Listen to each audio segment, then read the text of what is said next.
அருள்மிகு முத்துமாரியம்மன் கோவில் ஆடித்திருவிழா ஏராளமான பொதுமக்கள் கலந்து கொண்டு அலகு குத்தியும் தீ மிதித்தும் தங்களது நேர்த்திக் கடனை செலுத்தினர். ஆத்தாலை எங்கள் அபிராமி வள்ளியை அங்கமெல்லாம் பூத்தாலை மாதுளம்பூ நிறத்தாலே புவி அடங்க காத்தாலை அங்குச பாசாங்குசமும் கரும்பும் அங்கை சேர்த்தாலை முக்கண்ணியை தொழுவார்க்கு ஒரு தீங்கும் இல்லையே என்ற அபிராமி அந்ததி பாடலுக்கு ஏற்ப கிழக்கு தாம்பரம் சேலையூர் பாரத் நகரில் எழுந்தருளி இருக்கும் அருள்மிகு புற்று முத்துமாரியம்மன் கோவிலின் 38ஆம் ஆண்டு ஆடி திருவிழா மற்றும் தீமிதி திருவிழா நடைபெற்றது. கேம்ப் ரோடு அகரம் பிரதான சாலையில் பாரத் நகரில் அமைந்திருக்கும் இக்கோவில் நுழைவாசல் 30 அடி ஆகவும் அம்மன் சிலை 18 அடியாகவும் உள்ளது. முன்னொரு காலத்தில் இக்கோவில் வயல்வெளிக்கு நடுவே புற்று வடிவமாக இருந்ததாகவும் கூடவே வேப்பமரம் தழுவிருட்சமாக இருந்ததாகவும் கூறப்படுகிறது. பின்னர் இக்கோவில் கொஞ்சம் கொஞ்சமாக ஊர் பொதுமக்கள் மற்றும் சமூக ஆர்வலர்கள் உதவியுடன் இன்று பெரிய கோவிலாக உருவெடுத்து உள்ளது. இத்திருக்கோவிலில் அம்பாள் முத்துமாரி என்ற பெயருடன் கிழக்கு முகம் பார்த்து தன்னை நாடி வந்தோருக்கு கருணையோடு அருள் வழங்கி அபயம் அளிக்கிறாள்.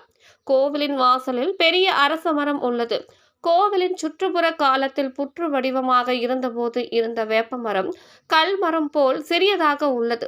மேலும் சுற்றுப்புறமாக அம்பாள், பால விநாயகர், வள்ளி தேவசேனா சமேத சுப்பிரமணிய சுவாமி மற்றும் காமாட்சி அம்மன், வைஷ்ணவி தேவி, துர்க்கை அம்மன் போன்ற அம்பாளின் அம்சங்கள் சுற்று பிரகாரங்களில் வீட்டிலிருந்து அருள் பாலிக்கின்றன. ஈசானி மூலையில் நவகிரக சன்னதி உள்ளது. இக்கோவிலில் வருடம் ஆடி திருவிழா மாதம் அமாவாசை, சித்ரா பௌர்ணமி, பால்குடம், ஆடிப்புறம், நவராத்திரி, கொலு மற்றும் பால விநாயகருக்கு சங்கடஹர சிறப்பாக நடைபெற்று வருகிறது. இந்த ஆண்டு கோவிலின் ஆடி திருவிழா நிறைவு நாளான ஞாயிற்றுக்கிழமை காலையில் அம்மனுக்கு தாய் வீட்டு சீதனம், மேலத்தாளம், பேண்டு வாத்தியம் முழங்க பட்டாசுகள் வெடித்தும் பாரத் நகர் சுற்றியுள்ள தெருக்களில் மற்றும் கேம்ப் ரோடு அகரம் பிரதான சாலையில் ஊர்வலமாக வந்து அம்மனுக்கு செலுத்தினர். பின்னர் அம்மன் சீதனத்தை ஏற்றுக்கொண்டு சந்தன காப்பில் அலங்கரிக்கப்பட்டால் இதனைத் தொடர்ந்து அம்மன் மூலவர் தேர் திருவிதி உலா நடைபெற்றது. மேலும் இதனைத் தொடர்ந்து பெண்கள் புடைசூழ முளைப்பாரி ஊர்வலம் கொண்டு வந்து அம்மனுக்கு முன்னால் வைத்து பெண்கள் கும்மி அடித்து கொண்டாடினர். இதனைத் தொடர்ந்து அம்மனுக்கு சிறப்பு அபிஷேகம் நடைபெற்றது. இத்திருக்களத்தில் அம்மன் அழகாக அமர்ந்து பக்த கோடிகளுக்கு காட்சியளித்தாள். இதையடுத்து தாய் வீட்டு சீதனம் கொண்டு வந்த மகளிருக்கு புது புடவைகள் வழங்கப்பட்டது. அதனைத் தொடர்ந்து அம்மனுக்கு கூழ் ஊற்றப்பட்டு அன்னதானம் நிகழ்ச்சி நடைபெற்றது. அன்று மாலை பக்த கோடிகள் தங்களது நேர்த்தி கடனை செலுத்துவதற்காக திரளாக கூடி நாக்கில் அலகு குத்துதல், கன்னத்தில் அலகு குத்துதல் மற்றும் ஆகாய மார்க்கமாக தொங்கிக் கொண்டு அலகு குத்திக்கொண்டு பிரதான சாலைகளில் வலம் வந்து அம்மனுக்கு நேர்த்தி கடனை செலுத்தினர். இதனைத் தொடர்ந்து தீமிதி திருவிழாவும் நடைபெற்றது. இந்த விழாவில் 150க்கும் மேற்பட்ட பக்த கோடிகள் கலந்து கொண்டு தீமிதித்து தங்களது நேர்த்தி கடனை செலுத்தினர். அது தொடர்ந்து அன்று இரவு அம்மனுக்கு கும்பம் படைக்கப்பட்டது.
வீட்டுக்காரா